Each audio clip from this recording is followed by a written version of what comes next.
The late evening train station smelled of rain-soaked concrete and roasted chestnuts from a street vendor. Travelers hurried past, pulling heavy suitcases, their laughter and conversations echoing against the high ceilings. But Clara sat still, her coat too thin against the chill. Her son's small fingers wrapped tightly around hers. "Mommy, I'm hungry," her little boy whispered, his eyes fixed on the glowing food stall across the platform, where warm bread and hot tea were being sold. Clara's heart twisted. She pulled out her worn wallet, opening it under the dim light. A few coins rattled inside, barely enough for a piece of bread, not enough for both of them. She pressed her lips together, forcing a smile for her son's sake. "Let's see what we can get," she said softly, standing and walking toward the stall with her boy. The vendor, a middle-aged man wiping his hands on an apron, greeted her with a practiced cheer. She pointed at the smallest roll. "Just this one, please." When he told her the price, her stomach dropped. She fumbled with the coins, trying to stretch them, but even stacked together, they fell short. Her cheeks burned as people behind her grew impatient. I'm sorry. I can't pay," she whispered, voice barely audible over the station's noise. She tried to push the bread back, clutching her son's hand, ready to walk away. But before she could, a hand appeared, laying down a crisp bill on the counter. "I'll cover it," a calm voice said behind her. Clara turned slightly startled. A tall man in a dark coat stood there, his expression unreadable, his gaze fixed on her not with disdain, but with something softer. The vendor quickly handed the bread to the little boy, who tore into it eagerly, crumbs spilling onto his coat. His innocent delight made Clara's throat ache with both relief and shame. She hadn't been able to provide, and a stranger had stepped in.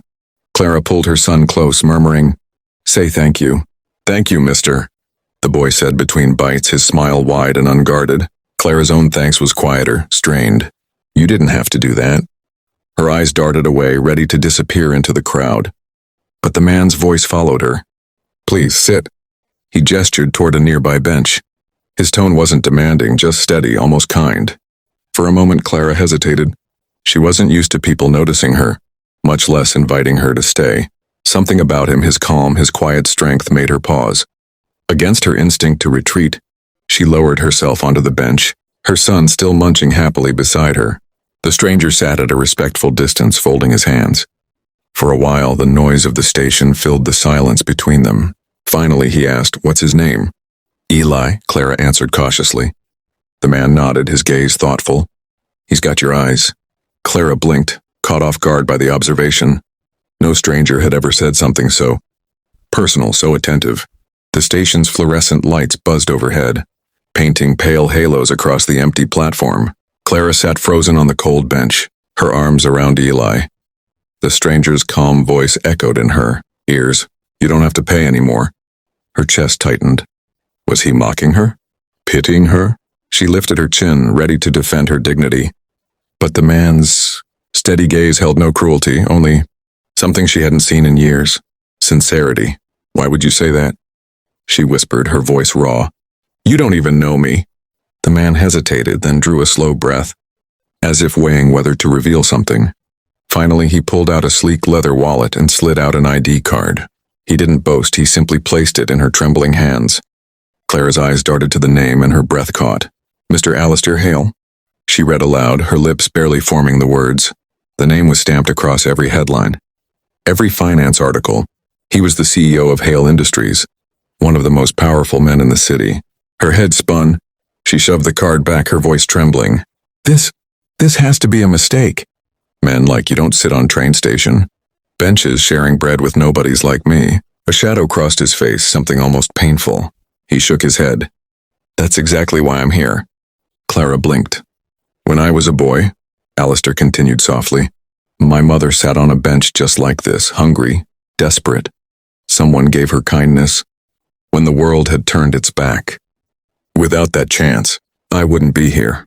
I owe everything to her courage and to the stranger who believed in us." His voice caught slightly, as though speaking the memory aloud still hurt. Then he looked directly at Clara, his gaze steady. "And tonight, when I saw you holding your son, I saw her all over again." I couldn't walk away. For a long moment, Clara sat in silence, staring at the man who had upended her world in a single breath. Her pride screamed at her to run, to reject him, before the offer could sting her later. But when she looked down at Eli, sleeping with crumbs still on his lips, her heart broke. You can't mean it, she whispered. You don't know what you're asking. I'm not charity. Alistair's jaw tightened, but his voice was gentle. I'm not offering charity. I'm offering a choice. He crouched slightly so that his eyes were level with hers, his tone earnest. Let me help you.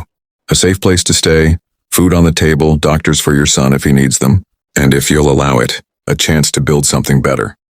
Not as debt, not as pity, but because I believe in you. Clara's vision blurred with tears she'd held back for too long. Every instinct told her not to trust, not to hope. But her son stirred, murmuring softly in his sleep, and the sound undid her. Her voice cracked. Why me? Alistair's answer came without hesitation. Because no mother should ever apologize for loving her child. That single sentence pierced the armor around Clara's heart. Her hand